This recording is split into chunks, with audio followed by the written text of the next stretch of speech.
बच्चों, कैसे हैं आप सब। आशा करती हूँ कि आप स्वस्थ होंगे, मस्त होंगे और अपनी पढ़ाई में व्यस्त होंगे। आपकी इसी पढ़ाई को आगे बढ़ाते हुए आज हम शुरू करने जा रहे हैं एक नया पाठ, एक नया अध्याय, जिसका शीर्षक है प्राकृतिक सौंदर्य। बच्चों, प्राकृतिक सौंदर्य यानी कि इस प्रकृति का सौंदर्य, इस प्रकृति की, कुदरत की सुंदरता। तो बच्चों, इस कविता को शुरू करने से पहले इसका परिचय जान लेते हैं। इस कविता में यह स्पष्ट किया गया है कि प्रकृति अपने भीतर अद्भुत सौंदर्य समेटे हुए है। बस इस सौंदर्य को ध्यानपूर्वक देखने की ज़रूरत है। इसे देखकर हम कह सकते हैं कि ईश्वर ने हमारे लिए एक अनमोल संसार की रचना की है। बच्चों, अनमोल यानी कि जिसका कोई भी मोल नहीं होता है, जिसका हम मूल्य ही नहीं चुका सकते। तो आइए इस कविता को शुरू करते हैं। आप लोग ध्यान से सुनिएगा। ध्यान लगाकर जो तुम देखो इस जग की सुघड़ाई को, बात बात में पाओगे तुम ईश्वर की चतुराई को। तो बच्चों, अगर आप ध्यान से इस पृथ्वी को, इस जग यानी कि इस पृथ्वी को, इस जग की सुघड़ाई, सुघड़ाई शब्द का अर्थ होता है सौंदर्य को, जब आप इस धरती के सौंदर्य को ध्यान लगाकर देखोगे तो तुम्हें चप्पे चप्पे में क्या पता चलेगा, ईश्वर की चतुराई का, यानी कि ईश्वर ने कैसे दिमाग लगा करके इस प्रकृति का निर्माण किया है, ये बात तुम जान जाओगे। ये सब भांति भांति के पक्षी, ये सब रंग रंग के फूल, यह वन की लहलही लता, नव ललित ललित शोभा की मूल। तो बच्चों, अगली पंक्तियों में कवि कहता है, ये सब भांति भांति के पंछी। देखो, आप जब देखते हो चप्पे चप्पे को प्रकृति के, तो आपको क्या दिखते हैं, भांति भांति यानी अलग अलग प्रकार के विभिन्न पक्षी हैं। कोई रंग बिरंगा है, कोई हरा है, कोई नीला है, अद्भुत रंगों की छटा है। ये सब रंग रंग के फूल, और फूल भी ऐसे हैं रंग बिरंगे, कोई लाल, कोई नारंगी, कोई नीला, कोई सफेद, है ना, कोई गुलाबी। तो यहाँ क्या है, इस धरती पर अनेक रंगों के पुष्प भी खिलते हैं। यह वन की लहलही लता।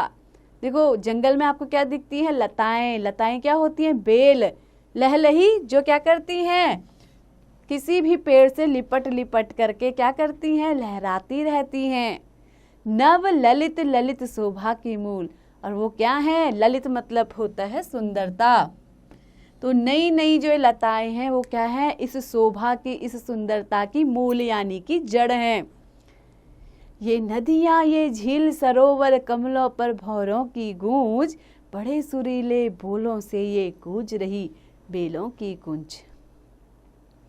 तो बच्चों, अगली पंक्तियों में कवि कहता है कि ये नदियां, ये जितनी भी नदियां हैं, ये जितनी भी झीलें हैं, ये जितने भी सरोवर यानी कि तालाब हैं, कमलों पर भौरों की गूंज, और कमल के फूल पर बैठे हुए जो भंवरे हैं उनकी जो गुंजार है, गूंज, गुंजार, बड़े सुरीले बोलों से, ये सुरीले यानी कि बहुत ही मीठी मीठी आवाज में वो क्या करते हैं, क्या करते हैं बच्चों, गुंजार, गूंज रही बेलों की गूंज। और जो बेलें हैं इनकी जो क्या है, बेलों की क्या, जो कुंज है, यानी कि बहुत सारी जो बेलें हैं आपस में जो लटक रही हैं पेड़ों से, वो क्या कर रही हैं, गूंज रही है बेलों की गूंज। तो उसमें से क्या निकल रही है, लगातार एक प्रकार की गूंज ध्वनि निकल रही है।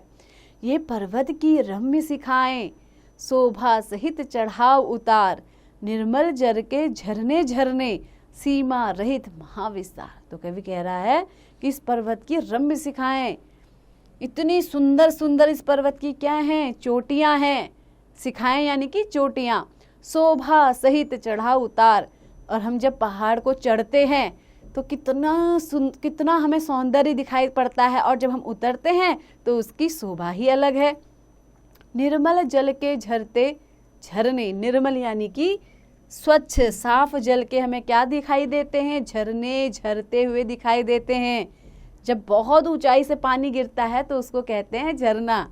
तो आपने भी बहुत सारे झरने देखे होंगे जिसको आप फॉल्स कहते हैं। तो बच्चों, झरने में आपको मजा आता है ना, तो कितने सुंदर होते हैं वो, निर्मल जल के झरते झरने, सीमा रहित महाविस्तार।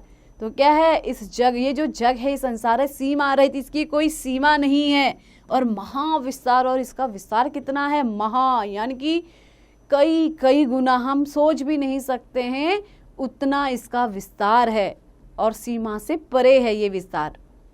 6 प्रकार की ऋतु का आना, नित नवीन शोभा के संग, पाकर समय वनस्पति फलना, रूप बदलता रंग बिरंग। तो बच्चों, इन पंक्तियों में कवि कहता है 6 प्रकार की ऋतुएं आना। इस धरती में क्या है, अनेक प्रकार की ऋतुएं आती रहती हैं। वो क्या हैं, 6 प्रकार की हैं। कभी वसंत आ जाता है, कभी पतझड़ आ जाता है, कभी गर्मी आती है, कभी सर्दी आ जाती है, कभी बरसात का मौसम हो जाता है ना बच्चों, कभी शरद हेमंत आ जाता है। तो इस प्रकार से विभिन्न प्रकार की 6 ऋतुएं आती हैं, जो क्या लाती है अपने साथ, नित्य नवीन शोभा के साथ। नवीन यानी कि नई नई शोभा के साथ वो आती हैं। पाकर समय वनस्पति फलना, तो अपने अपने समय में जब वो आती हैं तो क्या होती हैं, अलग अलग प्रकार की वनस्पति फलती फूलती हैं। आप देखते होंगे सर्दियों में कुछ अलग तरीके के फल और वनस्पतियां होती हैं, और गर्मियों में कुछ अलग तरीके के फल होते हैं, अलग प्रकार के पेड़ पौधे होते हैं। रूप बदलता रंग बिरंग, तो जिनका रूप क्या है, हमेशा बदलता रहता है, कभी कैसा तो कभी कैसा। तो बच्चों, आगे की पंक्तियां हैं, सूर्य चंद्र की शोभा अद्भुत, पारी से आना दिन रात, ज्यों अनंत तारा मंडल से सज जाता रजनी का गात। तो बच्चों, कितनी सुंदर पंक्तियां हैं। कवि कह रहा है कि देखो भगवान ने अपना दिमाग कितना तेज लगाया है। सूर्य चंद्रमा की शोभा ही ऐसी है, अनोखी, अद्भुत। बारी बारी से आना दिन रात, जैसे ही दिन होता है सूरज आता है, फिर जैसे ही रात होती है तो चंद्रमा आ जाते हैं, यानी कि उनकी जैसे बारी लगी हुई हो। ज्यों अनंत तारा मंडल से सज जाता रजनी का गात, और क्या, जिस तरीके से अनंत तारा मंडल, एक ऐसे तारा मंडल जहां तारे ही तारे हो अनंत आकाश में, तो वहां क्या होता है, सज जाता रजनी का गात। रजनी यानी कि, रजनी क्या होती है बच्चों, निशा यानी कि रात्रि। तो रात का क्या खिल जाता है, ऐसा लगता है कि पूरा जो रात है उसका क्या है, गाल ही क्या हो गए हैं, सज गए हैं। यह समुद्र का पृथ्वी तल पर छाया जो जलमय विस्तार, उसमें से मेघों के मंडल हो अनंत उत्पन्न अपार। कवि कह रहा है कि यह समुद्र का पृथ्वी तल पर छाया जो जलमय विस्तार। आपने देखा होगा धरती में कहीं बड़े बड़े समंदर है, तो वो इतने बड़े समुद्र, इतने बड़े महासागर हैं कि जिनका क्या है, जलमय विस्तार, इतना ज्यादा विस्तार है कि आप उसका पार ही नहीं पा सकते।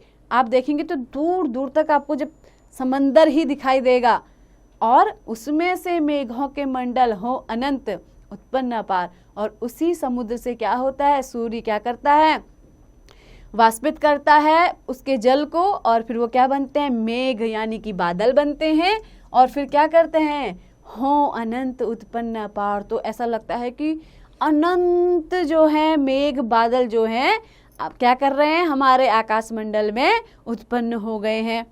गर्जन तर्जन घन घमंड का, वर्षा बिजली का संचार, इसमें दिखे परमेश्वर की लीला अद्भुत अपरंपार। तो बच्चों, कवि कह रहे हैं कि गर्जन तर्जन घनमंडल का, अब जब बादल क्या है, इतने बादल छा गए तो वो क्या करेंगे, गर्जन तर्जन यानी कि खूब गरज गरज कर बरसेंगे। वर्षा बिजली का संसार, और कभी कभी वर्षा के साथ क्या है, बिजली भी चमकती है, आपने देखा ना, तो बिजली का भी संचार होता है। इसमें दिखे परमेश्वर की, परमेश्वर यानी कि ईश्वर की।